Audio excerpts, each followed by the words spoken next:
हाय, hello, नमस्कार. तर तुमचं सगळ्यांचं एकदा आपल्या मिनी ब्लॉगमध्ये मी सीमा खूप सारं स्वागत करते. सो आज बनवणार आहे मी गेवड्याच्या शेंगा, त्याला वालाच्या शेंगा पण म्हणतात.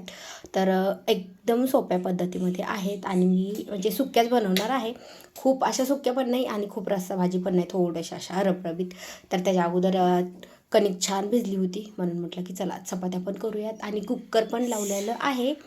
सो बघू शकता एवढ्या मस्त केलेल्या आहेत आणि मी ह्या काय केल्यात की उकडून घेतल्या होत्या अगोदर. जर आपल्याला सुक्की भाजी बनवायची असेल ना तर उकडून घ्यायच्या आणि जर नसेल रस्सा भाजी बनवायची असेल तर उकडून नाही घेतल्या तरी पण चालतोय. तर ह्याचा एक मोठा व्हिडिओ आहे, तो चॅनलवरती अपलोड केलेला आहे. त्याच्यामध्ये डिटेलमध्ये सांगितलं आहे कशा बनवायच्या काय ते. तो व्हिडिओ जाऊन नक्की बघा. व्हिडिओ आवडल्यास लाईक करा आणि चॅनलवरती नवीन असाल तर चॅनलला सबस्क्राईब करा. त्या साईडला बेल आयकॉन आहे ते पण क्लिक करा, जेणेकरून माझ्या प्रत्येक नवीन व्हिडिओचे नोटिफिकेशन सगळ्यात आधी तुम्हाला भेटेल.